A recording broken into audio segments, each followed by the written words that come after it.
Good evening everyone, and welcome back to another calligraphy themed video. Today what I wanted to do is kind of just showing off a little bit what supplies I use to practice calligraphy, and after that try a new concept,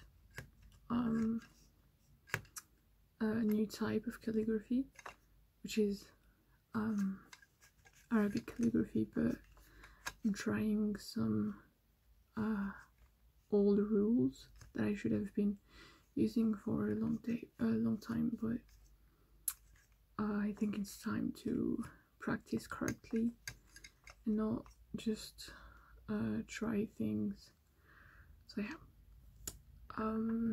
let's start with what I'm usually using to practice. So those are called qalam. So there are different types, different forms. There are double-sided or just regular ones. You can have different sizes. This one is a little bit used. I don't use it anymore. And so this is what I would use usually. But there are multiple other pens I could use. If I can show you with, for example, the blue ink. Let's show some blue ink.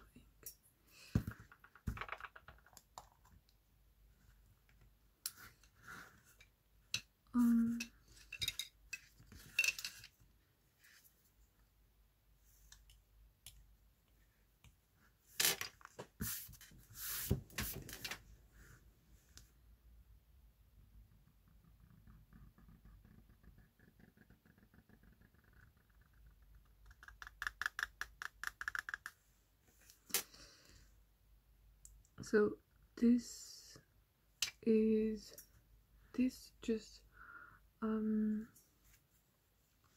let you make some clear and great strokes, but you have to apply a little bit of pressure, not too much, or it will just do the squeaking noise it just made.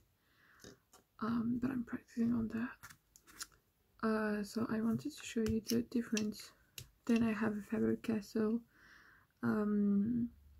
It's Pit Artist pen brush in black, and this allows you to make thick strokes or just with the pointy end, some clean and thinner strokes. So if I would do the exact same, it would be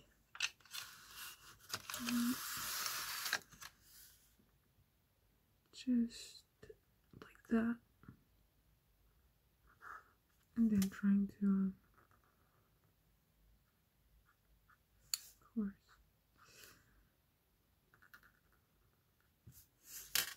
yeah.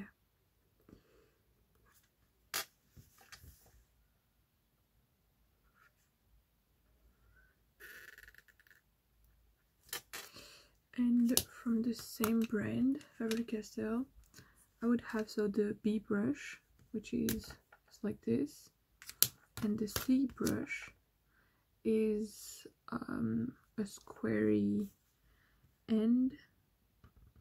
So this will allow you to make a better grip when you try to do calligraphy, because the brush one would be more appropriated for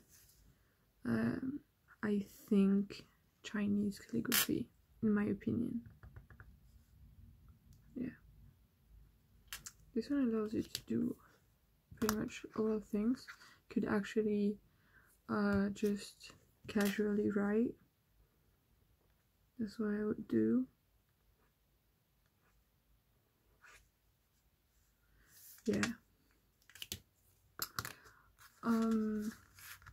I have another brand which I really like. It's Koi. So this is normally a coloring brush pen, but it is the same as Faber-Castell, but the difference is that this one is way thicker and way more firm. This one is really, it isn't that, it is really subtle. This one is really firm and abruptful, like it doesn't really move.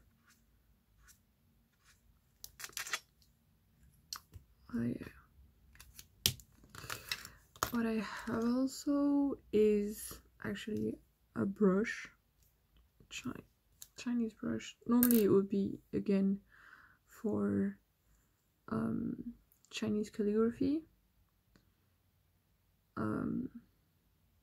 I didn't really use it. I think I used it once. Let's try some black, some Indian ink. So it's odd because in Europe you would call it Chinese ink, but in English speaking countries you would be more likely to call it Indian ink. So this, I wouldn't use this for Arabic calligraphy. I remember trying Chinese calligraphy, but I've always been writing in Arabic, so yeah, no.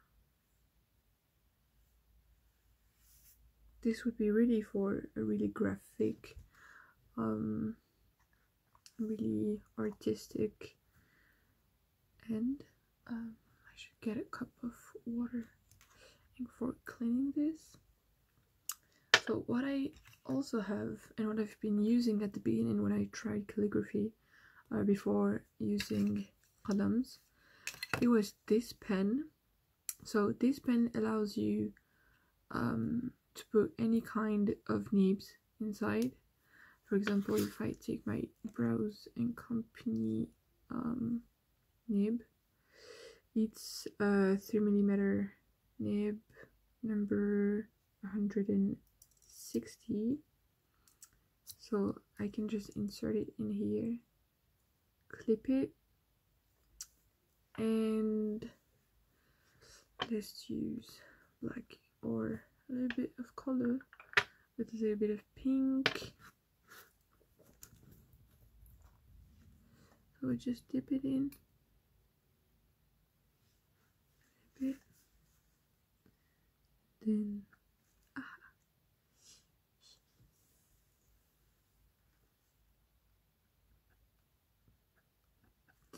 I don't understand what it doesn't work.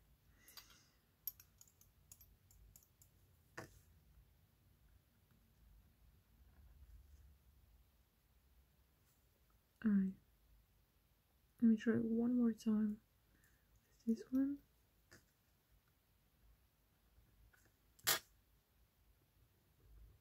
That's odd.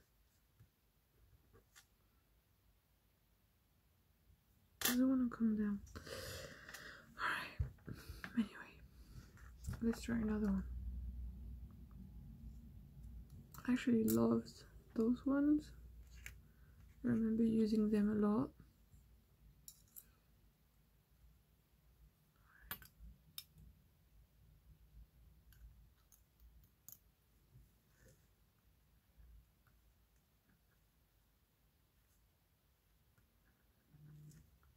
Maybe it's the paper. I don't understand. It's okay.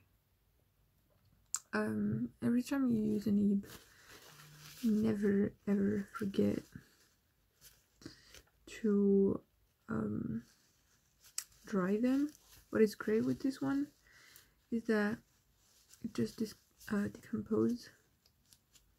decomposes in 2 pieces, so that it is way easier to clean it. And you just have to clip it in again. the other one as well, so that I don't forget.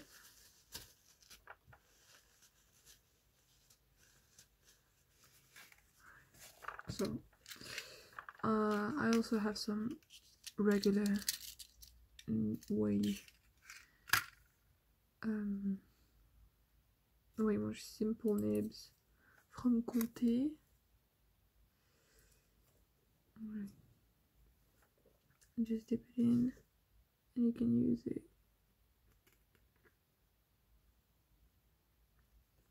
So this is what I started calligraphy with. Not exactly those nibs, but I always preferred larger nibs because they, I think, allow you to do way more things, and to practice it's even better, even though those ones are the basic one, as I would say. I started with this kind, which is also from Comté, and this one is a 0.7. Let's try it out. It's been a long time since I used nibs, but shouldn't forget. Alright.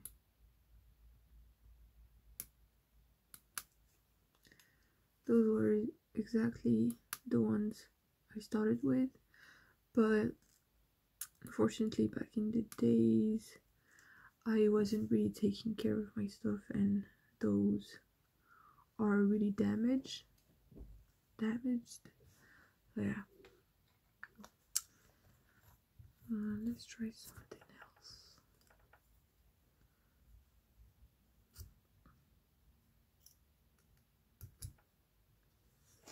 Just try it out.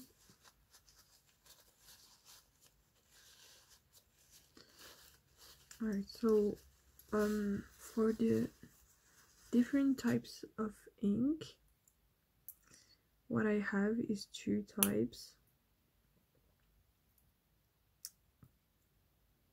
Alright, so I have the regular ones, which are really watery. They're just a little bit of pigment so that they're colored. I have Indian ink as well, which I really like, and it has kind of a brownish finish to it when it dries, I think. You really have to use a lot so that it can be black, but you can actually paint with those and with these, and I really found myself doing great things with only Indian ink. So for the colors that I have been using on my videos are those ones. Actually, kind of like they're just like this: greens, blues, the red, and a little bit of brown. Alright, so I have a couple of greens as well, with some blues are really different. I have pink, kind of orange, pinky orange, kind of a salmon. I have a deep red, and one of my favorite lately is this brown. I think I'm going to use it for a video, the next video. And what I also have is those acrylic inks, which I don't really like, because those I think are way too thick to practice with. I don't really like how they make the qalam feel afterwards, even though I clean my qalams and all, but I think it just like leaves some kind of like residue to it, and yeah, they damage my columns a lot, I think.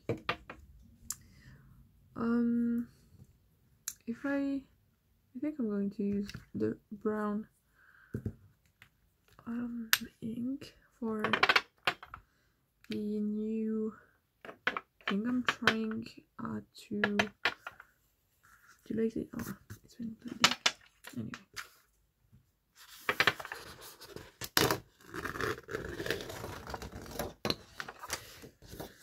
Alright. So I had a comment on one of my videos of a man. I think it was, his name was Ali. Hi, if you're watching this. He told me that I was not using any rules while writing. So yes, indeed, on my previous videos I've been trying to learn and practice by following videos from other YouTubers, and when I'm just like filming videos I don't have anything to watch, so I just usually have a picture or something, but today I wanted to change a little bit and actually practice by copying an Arabic calligraphy demonstration by Haj Wafa, which is this video I already practiced on it twice, and now I think it's time to do it on video, so I'm going to show you how it just how I do it now. So what we use is how can I say it?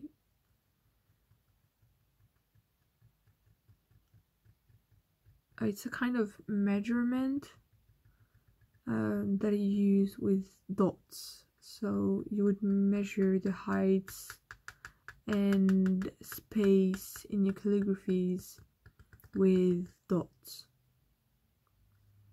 And by dots I mean those little rectangles. Yeah. So yeah.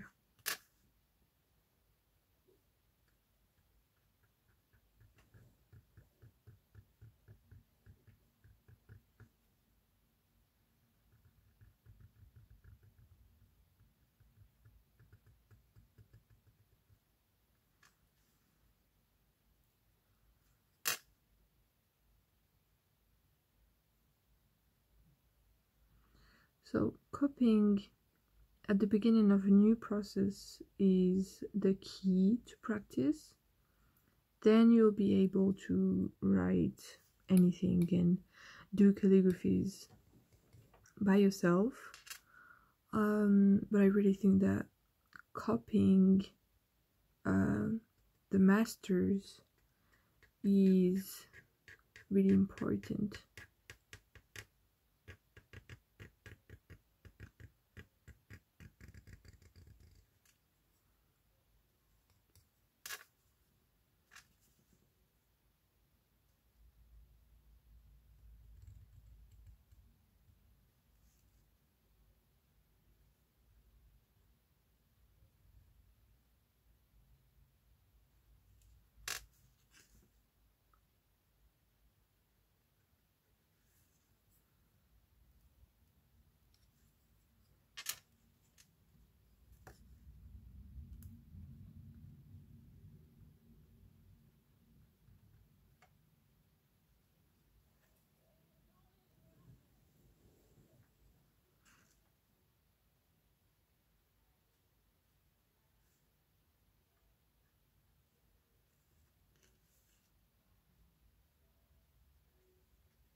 So here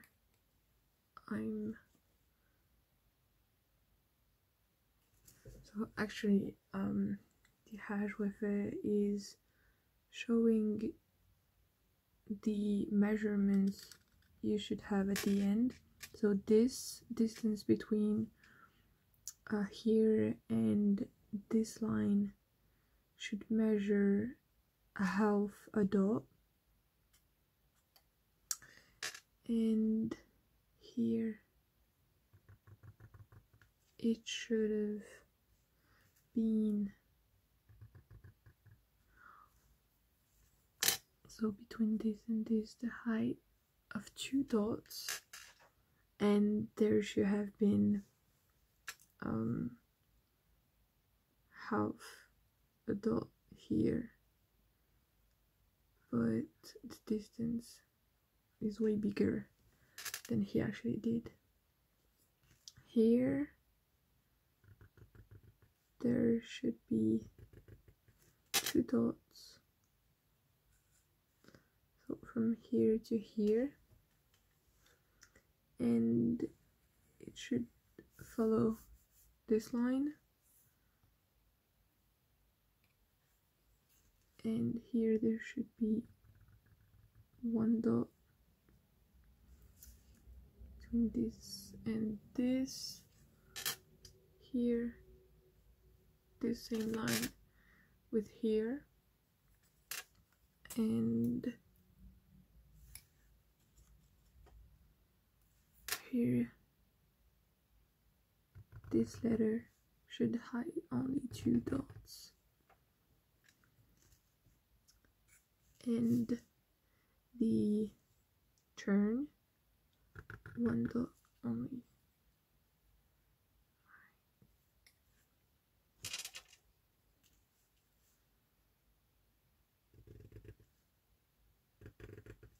And here's the dot between these and this.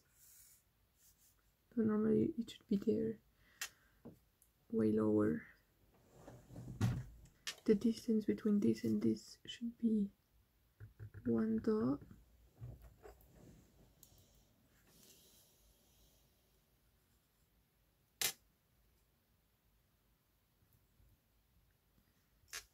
And I think that's all.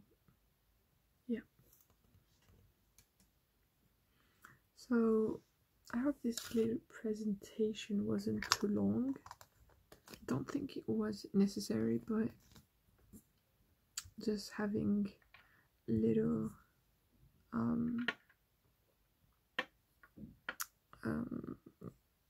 little I don't know how to say it, but yeah, I think it's important to see kind of